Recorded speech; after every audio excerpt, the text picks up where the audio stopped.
what is this time period for? Like, what's the next step of my evolution? What's the next step of human evolution in general, and how to align with that?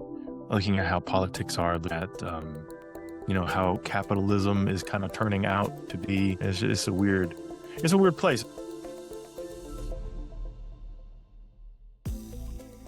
You kind of hit the nail on the head, because when you make a personal evolutionary change just for yourself internally, you are actually advancing the global, everyone's evolution. And that's just how it works. It's an idea of fractals. If we are all connected, which we are, then what a fractal is a miniature of the whole. So, if you make a change in your life and you live in a more peaceful and a more grounded, more happy way, then you are advancing evolution. And then because we're all interacting all the time. So if Tyler going to the store is just, nicer to the person in front of them, or, the checkout lady or whatever, that redounds. That has an effect. It reverberates, just like it has an effect if you're not. If you go to the store and you're pushy and get out of get out of line, and I only have 3 things and just let me go first. All of those things make a difference. And there is a political component to that, because that's really at the essence of what we're clashing about. There are some people who are saying there's not enough, and I got to go after a few people that are less powerful than I am so that I can overcome them and get what's mine. And there are others who are saying, wait a minute, some of us belong to those groups that you're trying to make lesser than. And some of us just feel for those groups. And we feel like it's really important that if you everybody needs to be treated well, right? That is coming out in our politics. So is it a political problem that we're having, or is it a emotional kind of moral problem that we're having? And I think that's the question. And then, like you were saying, where do you go from here? Where do you go personally in making a change for yourself that feels good? I mean, at the root of everything is that we want to feel good. And so how are you making changes that just feel good for you, but that will have these effects? You'll raise your children differently. You will treat your neighbor differently. You'll have a different relationship with your wife. You will have more impact in your kids' school, or on out and work, depending on how you make that choice of how you see yourself in this kind of evolutionary process. One of the biggest mindset shifts, I hate to say mindset, but It's a it's word. relevant. It's relevant. It's kind of what you said, like making the like if you go to the store and you're a bit nicer, or like I'm raising my kids with a bit more patience. I used to have this idea that like change needed to be glamorous, like it needed to be big, it needed to be something huge. And I think throughout my life has been a constant theme that I've skipped a lot of things that have maybe deprived me character building opportunities. Like So what? for a recent example, trimming the trees.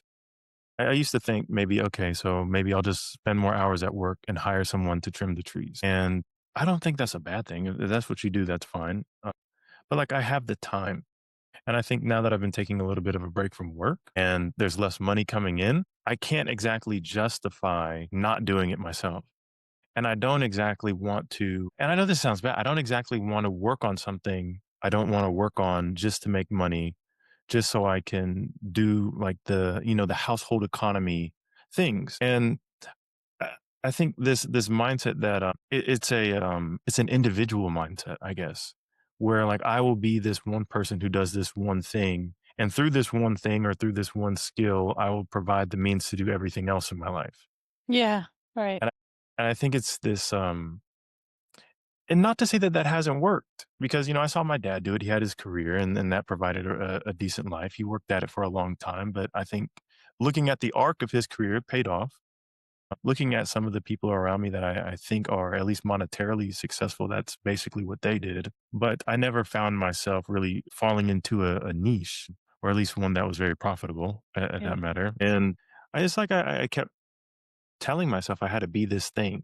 I had to become something rather than looking at the problems that I actually had. Like, okay, the trims need to be trimmed. I guess like we could just pay someone to trim the trees, but I guess the point is when it's the trees, when it's cooking, when it's childcare, when it's all these things piled up, and then I kind of have to look at like what am I sacrificing to outsource my life, I guess. So interesting because we measure success and wealth by how many people we can hire to do the things that we would normally do, to clean our house and wash our dishes. For some people, it's to raise their children, to, wash our car, do the gardening, cook. And what you're saying is that kind of the real measure of success is not whether you can hire people to do that, but whether you have the ability, the knowledge, and the pleasure of doing those things. Being the person who's able to do, raising your own kids, cooking your own dinner, going and do your own grocery shopping, trimming your own trees. And it's really interesting to me because we know this about people who are wealthy, that when they farm out all of that stuff, their lives that we see is just full of drama and, silliness that just doesn't make any sense. There's this really great TikTok account where they pretend to be the Kardashians and it's a brother and I think his sister. Have you seen them? They're pretty What popular. They always have like a cup and then they have like, five things in the cup because, like the Kardashians, I guess they're always carrying around like like they'll have their phone, they'll have like three phones and then the cup and then there's like stuff coming out of the cup. It's ridiculous. And all they do is these skits about how it's about nothing. Honestly, I feel like I've taken on a lot lately. It's a lot to take on all of what I've taken on. It's a lot. You've been taking on a lot. They sit down and like the latest one is about, I don't know how my makeup artist gets paid. It's not my business to know how my makeup artist gets paid, because I don't know. It's just probably something that came up in the Kardashians, which I do not watch. And I think, when we look at the fact that we are more than likely heading into a recession, according to the Wall Street Journal, just did a big thing about it. I think CNBC did a thing about it. I pulled out and sold my stocks, which weren't a lot, believe me, but just because it's like, and people are making money. My younger brother is a day trader, and so he makes pretty good money just sitting at home and doing day trading. So he's been kind of watching my accounts and I just said, I don't want to play this game anymore, this up and down. Because people are just pulling as much money as they can out of the market and playing around with it. And so I think I say that because I think we're going to have to become more people who do stuff on our own. I got to save money. I can't hire a bunch of people to do a bunch of stuff for me. You know, off of that idea, I think also for me realizing that I have a group of people around me that I haven't always acknowledged as covering for a lot of my needs. And I think that individualistic sort of mindset kind of almost gave me like this perpetual like insecurity of just like, well, if I'm not able to do it for myself, then I don't know, like a very real deep insecurity and fear that I just like, I don't even know how to explain it. Like I wasn't enough, or if like somebody did something for me, like it was like I was in debt or like I couldn't do it on my own. And I think part of that also came with the fact that I wasn't doing a whole bunch for other people, not accepting help, but also not giving help because well, if I have to go do my thing to make money or to take care of all the things that I need to take care of, I don't have time for your thing. Right. And then that kind of plants this seed where like, well, I don't want, since I kind of subconsciously know I'm being selfish, I don't want you to come help me. Yeah, because then I'm obliged. But after I've kind of gotten used to the idea of like working together, I'm like, okay, well, I can do this and I can provide you with this and you can provide me with that. And like, it's not so much of like a trade or like it's not a contract where I say, you give me this, you give me that, but it just seems to like naturally work. Like when you give, there's reciprocation and it doesn't seem to be like written in stone, but it just kind of happens organically. Yeah. And actually maybe even feels good. Like, I actually can help you with this. And it feels like you're a part of something, right? Like Yes. you can give what you can give, and that always feels really good. And then when you're kind of down or you need something, like there's someone to give, and kind of being on the other side of the giving, you realize that that person feels good giving what they have to give. Yeah. I wanted to go back for a second about like kind of doing my own stuff. And I think there was like a really big insecurity there too. Like, and then I think you kind of hit the nail on the head. It's like, well, the wealthier you are, the less stuff you have to do. You know, don't do your own lawn, don't do your own stuff. Just kind of farm it out. And I think that is the essence of capitalism. That's how you make more money. You don't do it yourself. You find the highest thing that you could do that's going to make the most money, and everybody else kind of does the rest. But I don't think that necessarily applies to family life or domestic life that well. And I mixed the two up and then grew like this really deep insecurity that if I wasn't that, then I was some sort of failure, I guess, for lack of a better word. But I also want to say this is the real point that I wanted to get to. I don't look at people who are wealthy or people who have a really good skill and monetize it as evil, or like, you know, they're doing something wrong. I think the thing that I had to face was either currently, because there could be a point in the future, but currently I do not have a skill set that is monetizable in that way, or I have not figured it out yet. It's not off the table, but I think I had a huge fear that of like accepting that that's not where I was at. Like looking at my life and realizing, hey, like you're not the billionaire on the yacht, and so stop working yourself like a slave trying to be that, and instead like look at what you have in your life going on and just like do that and be content with that. And I think that kind of goes back to that idea of like kind of looking at everybody else around you, looking at social media, looking at TV and thinking, and it's like I've spent a decent amount of time almost like preaching about this and not comparing and self growth and like, but at the same time like not realizing how deeply rooted that sort of mindset was within me. And I think that's been startling. I think that's one of the things that I've had to address. Um, like if I am going to continue doing what I'm doing, it needs to be aligned in a different, or it needs to be oriented in a different way, because there's a lot of good, but there's also a lot that needs to kind of just dissolve away. And I think that requires a kind of like you said, more empathy for people around you and a little bit more passion, um, teamwork. I don't know, like it's like it's somewhere along the way we've lost a little bit of um communal direction. And not saying like we all have to be a community and march in one direction, but like everybody kind of has a part, and maybe your job is just to find yours, whether that's no matter what that is. I think what you're describing is very interesting because as we're at a point where I think a lot of us sense we're at some kind of tipping point. Something is going to happen. Something's going to break. Either, we can speculate about which way our politics and our and economy are going to go. Global stuff is going to happen. But what you're describing with this idea that you are, you're in a little encapsulated world. You and your the nuclear family.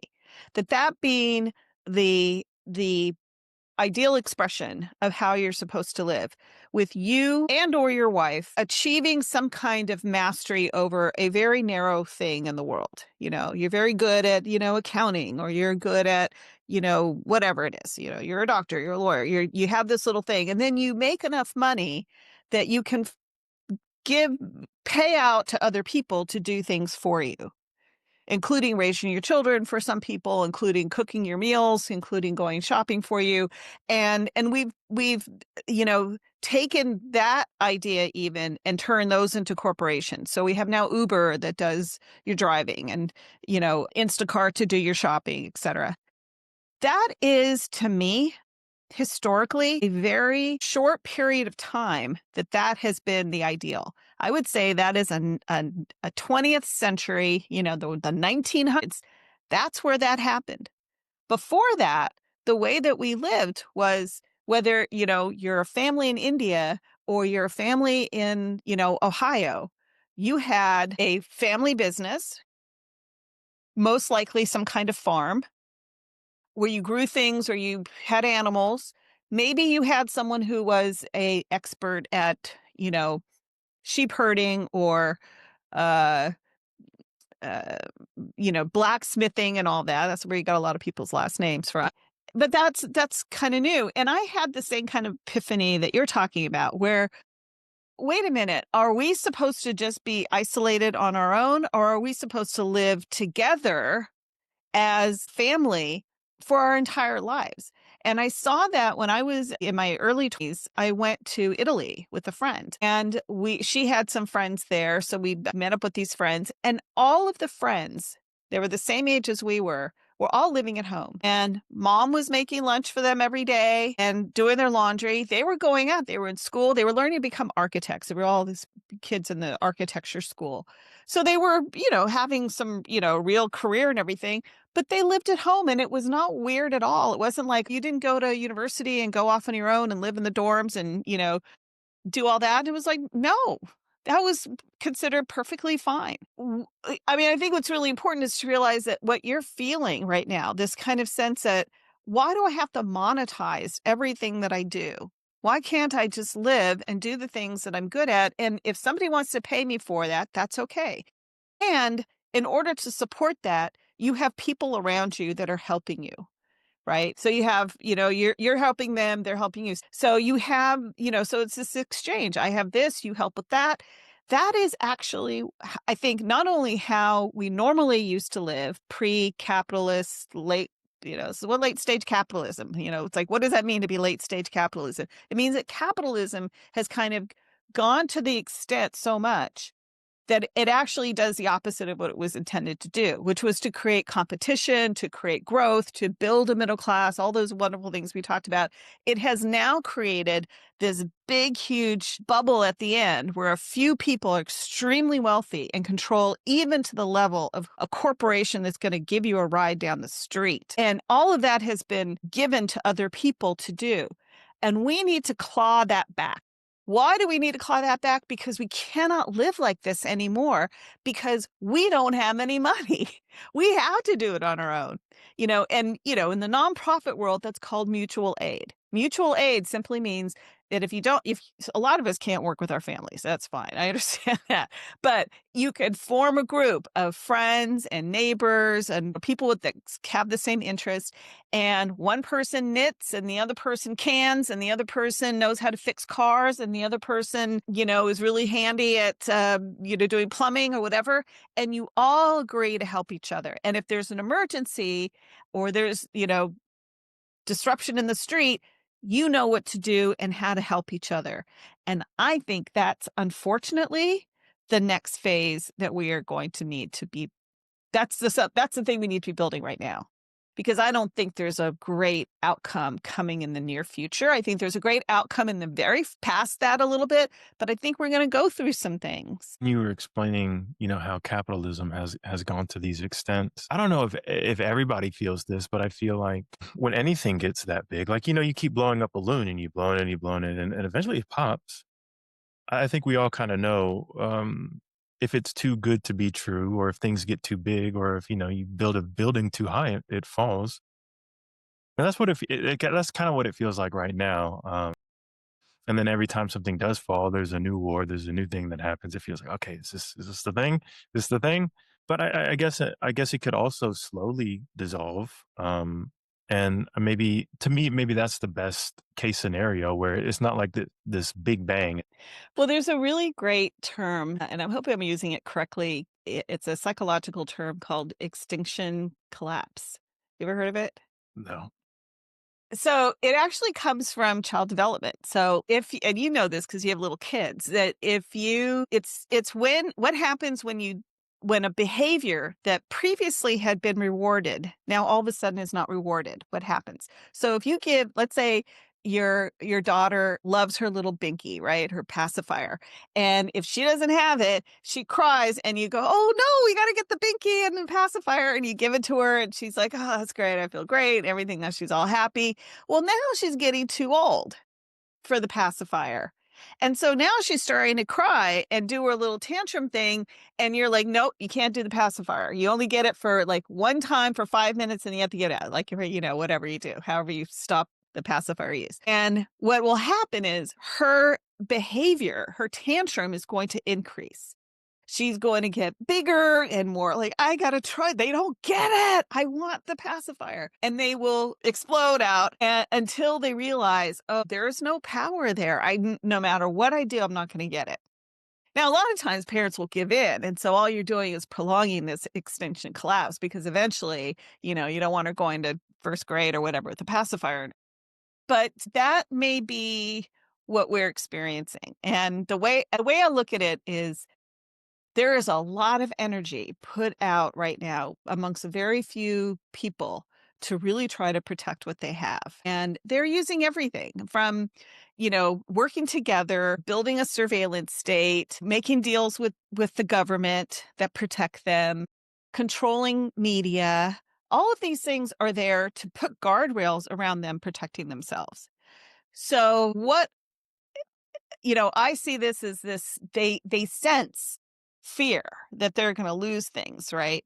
And they're amping up and ramping up their response to it. And that's why we see the military in the street. That's why, all of this stuff. So where does that leave us? So these capitalistic, structures, or these people are afraid of losing power.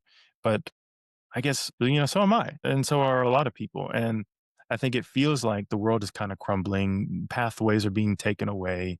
Even like things like our behavior and our relationship with the environment, our relationship with our neighbors. I think it all kind of needs to change. And all these things that we used to get rewarded with, money or better social status, or being able to climb this economic ladder, is all of a sudden not viable anymore.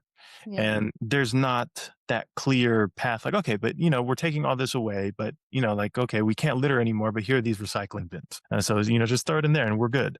But it's a little bit more complicated than that. It's like, okay, well, sorry, your livelihood is being, taken by AI, good luck as a human. And I think where I wanted to go after what you said is, okay, so what paths do we have? Are you seeing any paths that are emerging? Most important thing I think we can do is to build our own sense of personal power, as individuals, as, like the little me who, doesn't make a lot of money, don't have, the ear of a president, or I don't have I don't own a media company, all of that. All of us need to feel the sense of personal power that we can join together and do things and make a change. The interesting thing, if you look at authoritarian or bad regimes, they come down for two reasons. One is internal inconsistencies. They fall apart because the authoritarian leader becomes so powerful that the people around him usually, do not want to tell him the truth. They lie to him for two reasons. They lie to him in order to keep him from getting angry at them. They don't want to be shot as a messenger. And so that's a danger. So that's number one. They internally destroy themselves because they don't have actual good information and not operating good information. And then they have backbiting behind the scenes, and people are kind of going after each other behind the scenes. The second way that I have seen is the people. The people block them at every moment.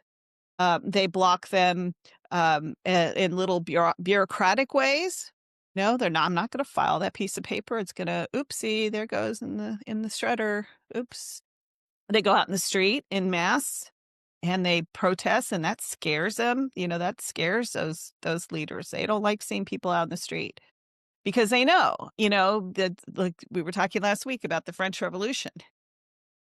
That was terrifying. Ask the Russians, czars, the last Russian czar, what happened to him and his family. And this happens all the time. You can get masses of people really angry. I'm not saying that's what we should do, but that scares them. So go out and peacefully protest.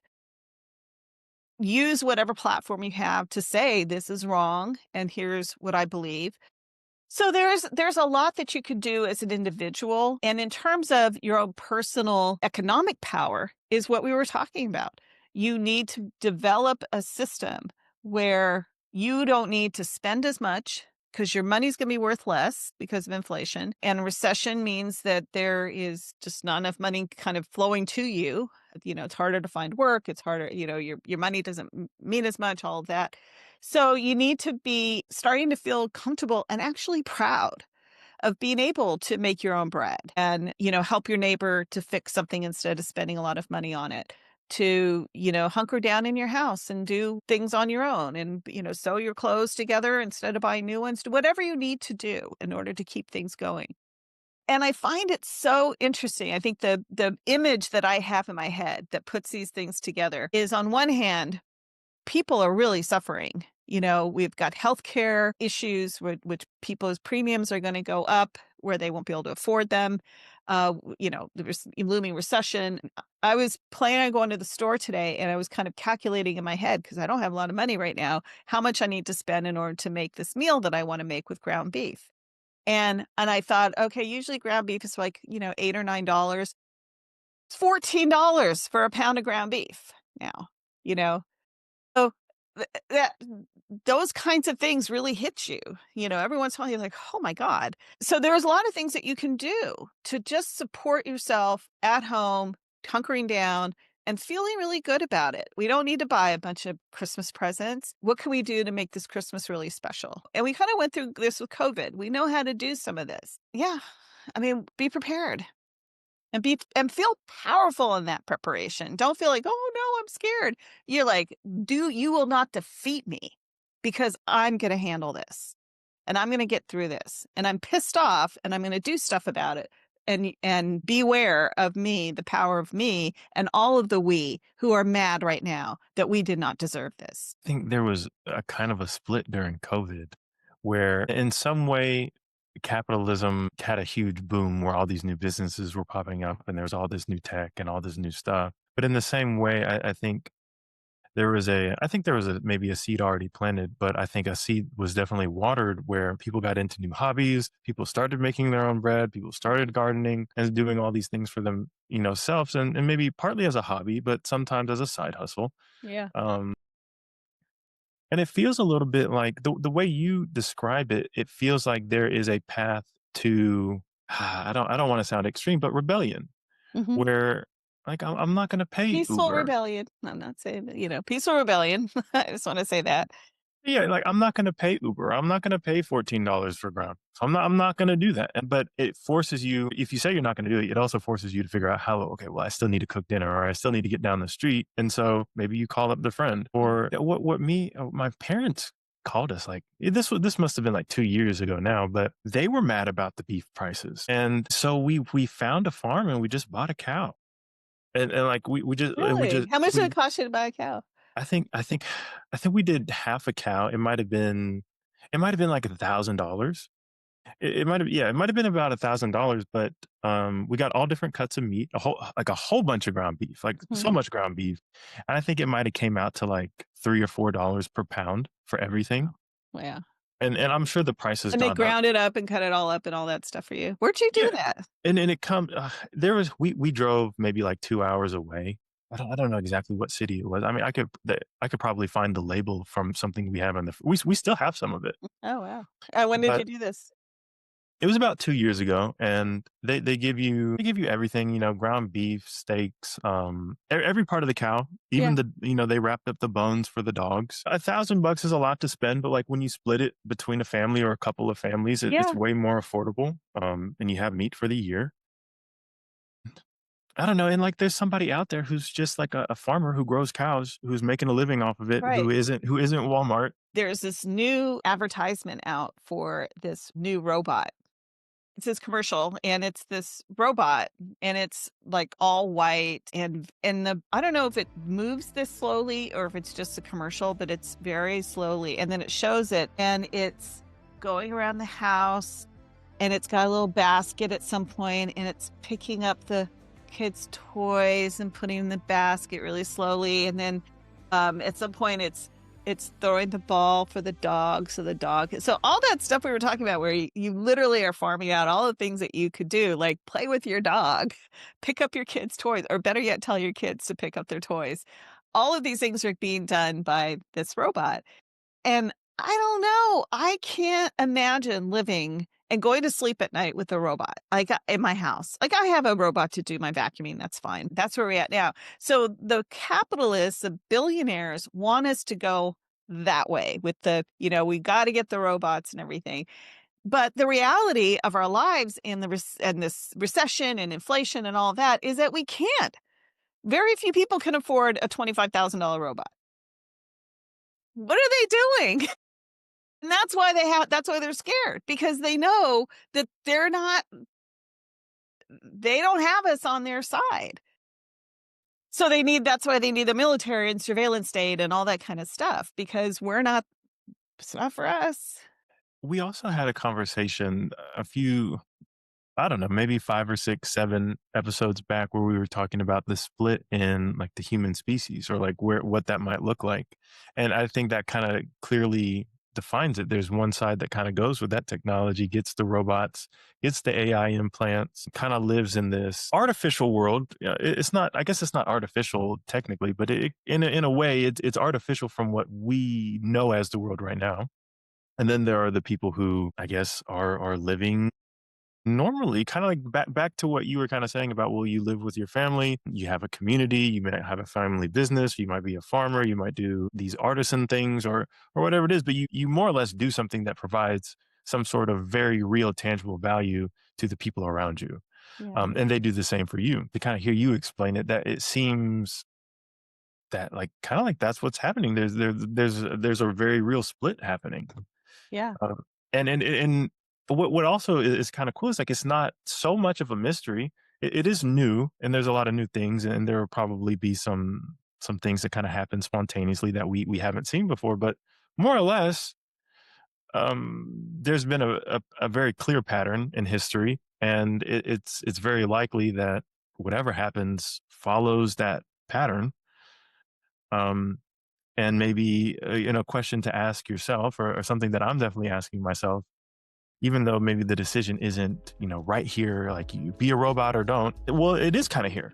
That question is It kind of is. here, and it's weird, because I think for maybe everybody that hasn't been born, at least like in the last 10 years, we've been living kind of like in this new age, and it was very short lived. And now we have to make a decision about, well, do we want to try to continue that and piggyback off of what's been and see where that goes? Or do we just kind of want to fall back a little bit and maybe, take a couple of steps back?